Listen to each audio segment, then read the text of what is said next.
केंद्र सरकार के 12 साल पूर्ण होने के अवसर पर प्रधानमंत्री मोदी के संसदीय क्षेत्र वाराणसी में जन कल्याण योजना और विकास कार्यों को लेकर विशेष कार्यक्रम आयोजित किए जाए। मुख्यमंत्री योगी आदित्यनाथ 2 दिवसीय दौरे पर शुक्रवार शाम वाराणसी पहुंचेंगे। गिरिजा देवी सांस्कृतिक संकुल में आयोजित कार्यक्रम के दौरान मुख्यमंत्री विभिन्न सरकारी योजनाओं के लाभार्थियों को स्वीकृति पत्र और प्रमाण पत्र वितरित करेंगे। कार्यक्रम में कृषि, पर्यटन, महिला कल्याण, कौशल विकास, समाज कल्याण और स्वास्थ्य विभाग समेत कई विभागों के स्टॉल लगाए जाएंगे। इसके अलावा मुख्यमंत्री काशी विश्वनाथ धाम और काल भैरव मंदिर में दर्शन पूजन भी कर सकते हैं।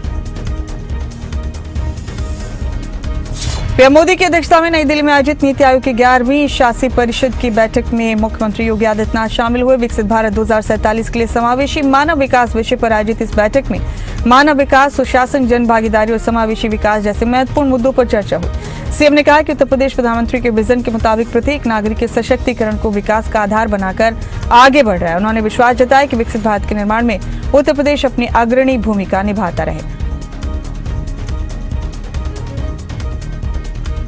उत्तर प्रदेश में भीषण गर्मी के बावजूद बिजली आपूर्ति और उपभोक्ता सेवाओं में सुधार का दावा किया गया है। मई महीने में प्रदेश भर से प्राप्त लगभग 18,55,000 शिकायतों में से 99.24% शिकायतों का सफल निस्तारण किया गया। ऊर्जा विभाग के मुताबिक 1912 हेल्पलाइन और ऑनलाइन शिकायत प्रबंधन प्रणाली के जरिए उपभोक्ताओं को त्वरित राहत दी जा रही है। मुख्यमंत्री योगी आदित्यनाथ के निर्देश पर शिकायतों की नियमित मॉनिटरिंग की जा रही है, जिससे उपभोक्ताओं को बेहतर सेवाएं मिली। पीएम मोदी के मार्गदर्शन और मुख्यमंत्री योगी आदित्यनाथ के नेतृत्व में उत्तर प्रदेश निवेश का बड़ा केंद्र बनकर उभरा है। सरकार के मुताबिक प्रदेश को 50 लाख करोड़ रुपए से अधिक के निवेश प्रस्ताव प्राप्त हुए। Expressway, airport, defence corridor, data centre और सेमीकंडक्टर जैसी परियोजनाओं के कारण निवेशकों का भरोसा बढ़ा है। सरकार का दावा है कि निवेशकों से लाखों रोजगार के अवसर सृजित होंगे। उत्तर प्रदेश $1 ट्रिलियन अर्थव्यवस्था की दिशा में तेजी से आगे बढ़ेगा।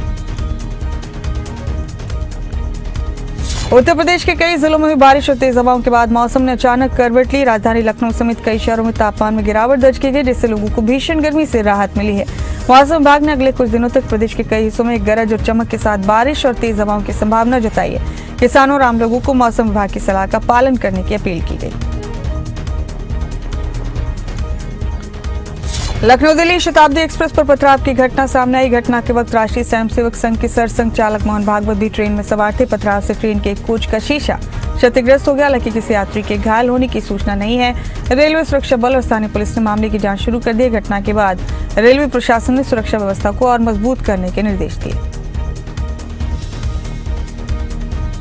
मुख्यमंत्री योगी आदित्यनाथ के प्रस्तावित झांसी दौरे को लेकर तैयारियां तेज हैं। जानकारी के मुताबिक मुख्यमंत्री जिले को करीब 1500 करोड़ रुपए की विकास परियोजनाओं की सौगात दे सकते हैं। इनमें सड़क, पेयजल, स्वास्थ्य, शिक्षा और आधारभूत ढांचे से जुड़ी कई महत्वपूर्ण परियोजनाएं शामिल हैं। प्रशासनिक स्तर पर तैयारियां अंतिम चरण में है और स्थानीय लोगों को इन परियोजनाओं से जुड़े बड़े पैमाने पर लाभ मिलने की उम्मीद है।